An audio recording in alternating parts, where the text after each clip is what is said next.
Well, good morning. Welcome back to the Broadcast Retirement Network.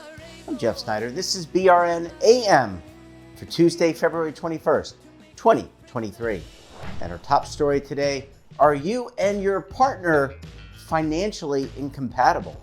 And joining me now to discuss this and a lot more, Tara Falcone is the CEO and founder of Reason. Tara, it's great to see you. It's been a while. Thanks so much for joining us on the program this morning. Yeah, it's great to be back on. It's been a little while. It has been a little while, and that's unfortunate for us. But here we are. You know, it makes absence makes the heart grow fonder. All right, let's talk about it. Financial incompatibility between couples. And look, last week we celebrated Valentine's Day. It was a great time for couples to celebrate their love and warmth for each other. But we're not always financially compatible, Tara, are we?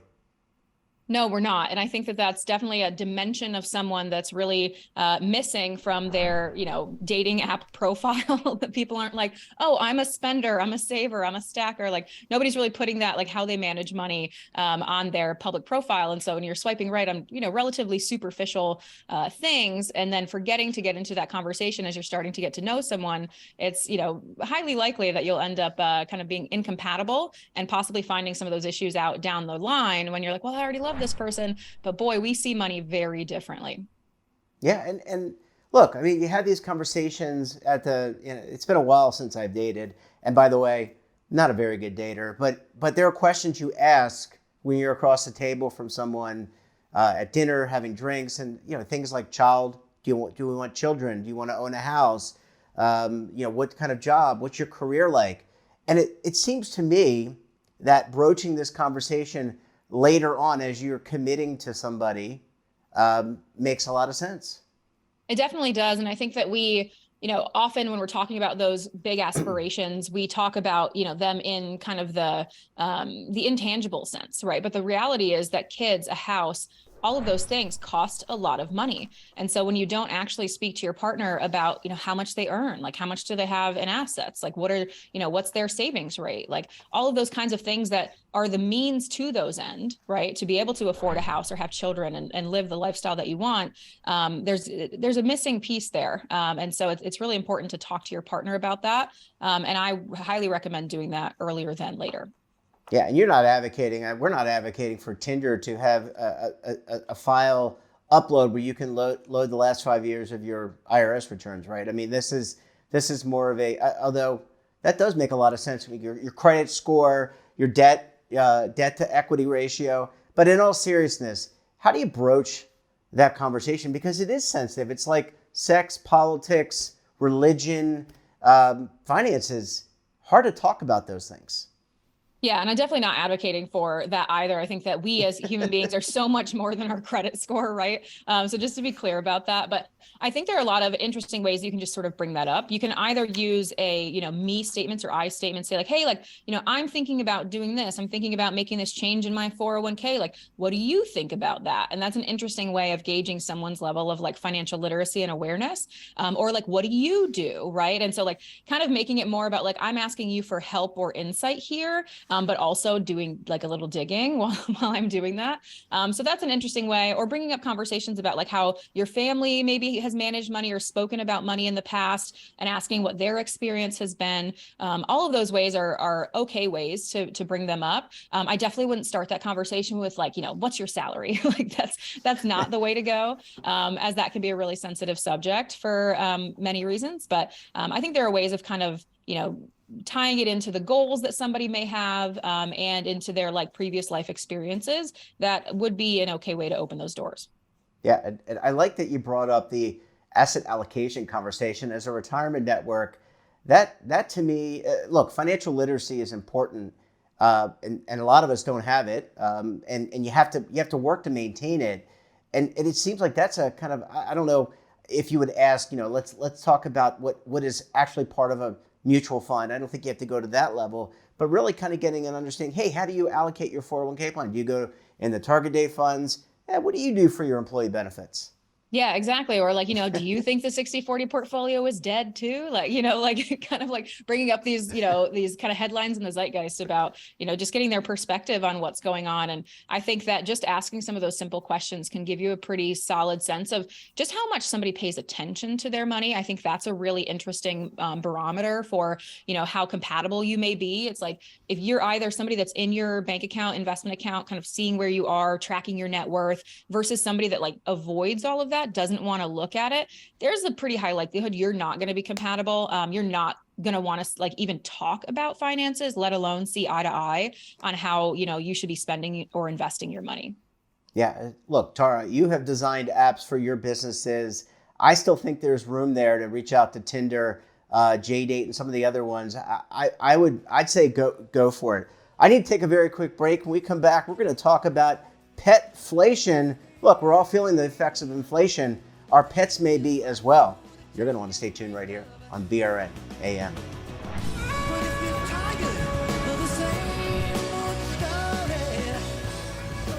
Imagine a new television network that will make you richer, healthier, and in control of your financial future.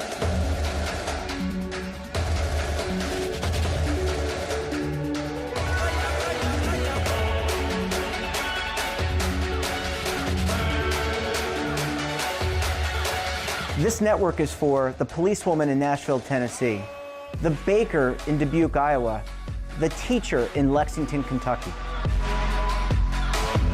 We want to make the idea of savings and retirement culturally relevant.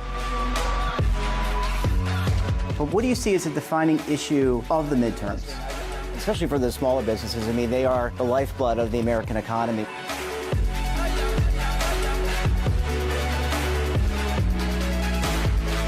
Featuring exclusive interviews, current affairs, and docuseries.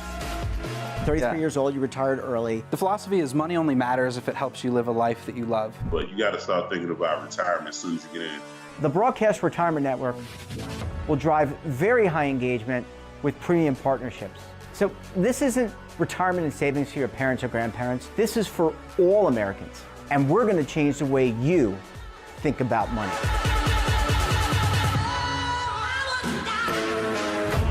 Welcome to the next frontier of retirement and savings. This is BRN, the Broadcast Retirement Network.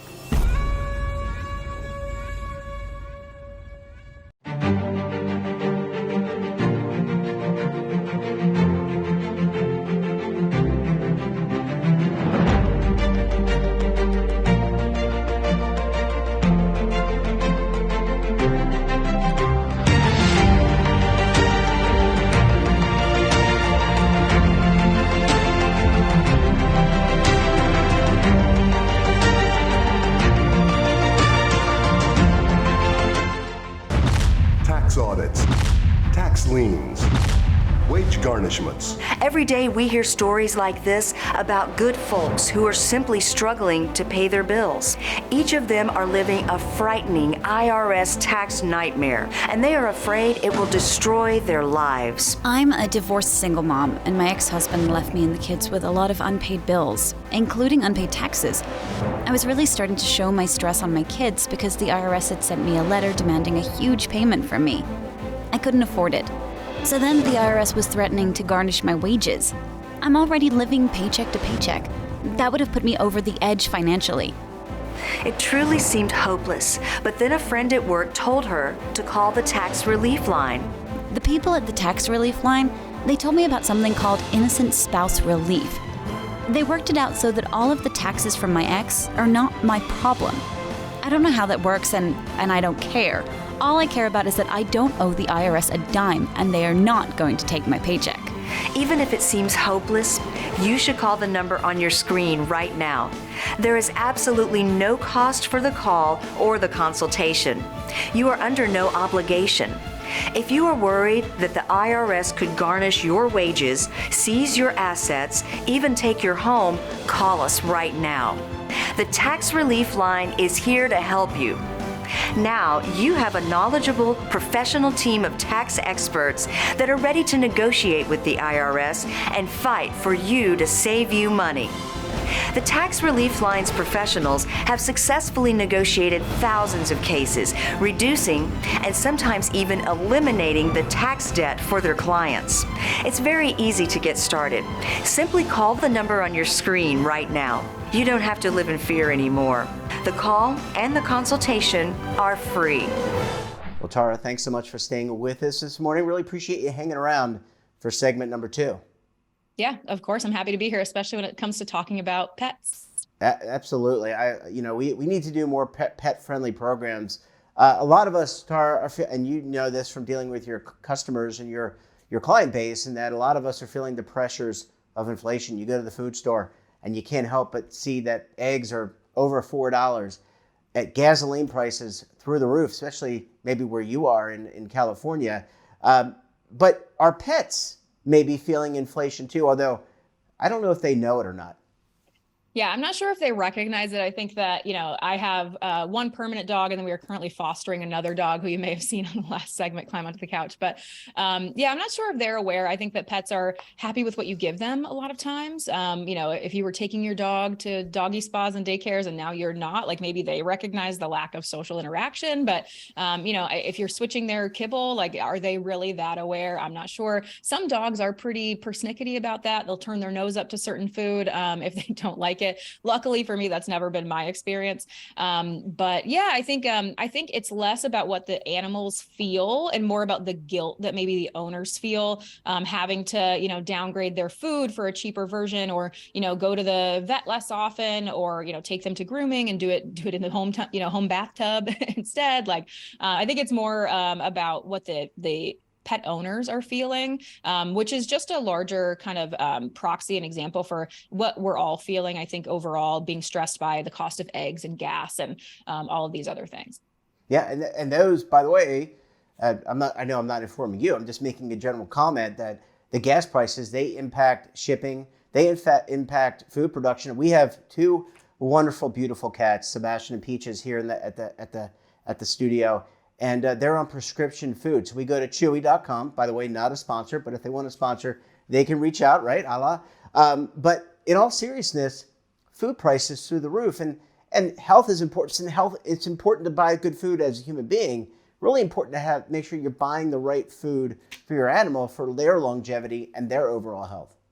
Yeah, well, speaking of pass-through costs, I mean, this is another reason why something like pet insurance is really expensive, because, I think the cost of pet ownership, most people just think of it as, the like weekly, monthly cost of being able to feed them and sort of take care of them in general. What happens if they need more than just preventative care like vaccines and whatnot? What happens if they, are at the dog park and they sprain their knee, or like they get bit, or,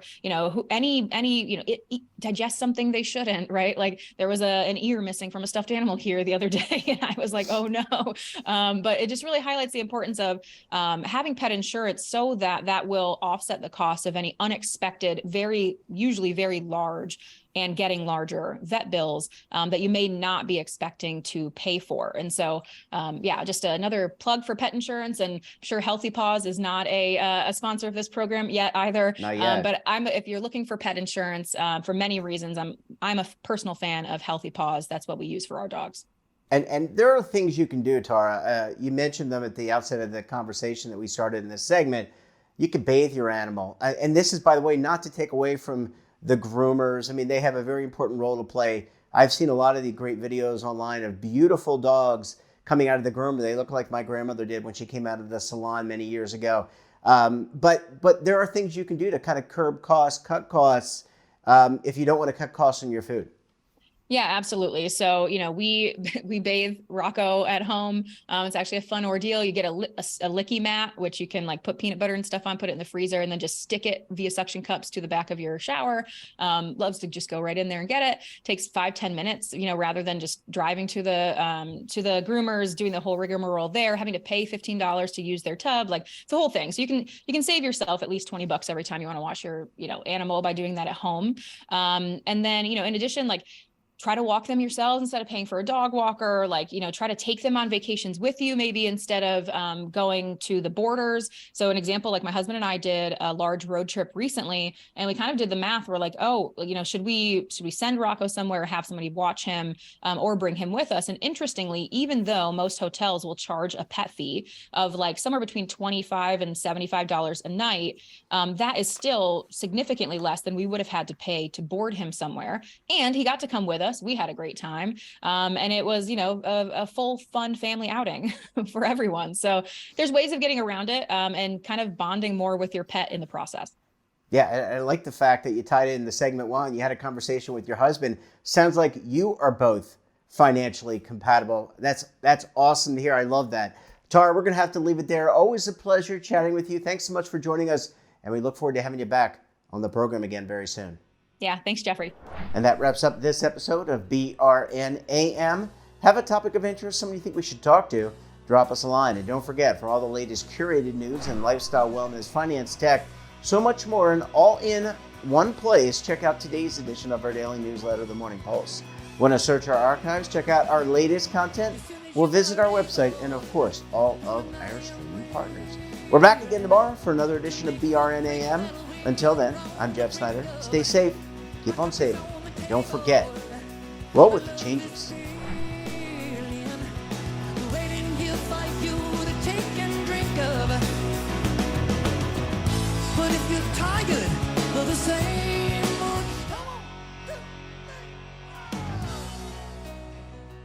Now is your opportunity to co-create content around any topic on the first lifestyle and wellness network. Reach a global audience through our platform and co-own exclusive branded content. All of our programs are available on demand and also as audio-only podcasts, so you can take us on the go. Broadcast Retirement Network, available anytime, anywhere, and on any device.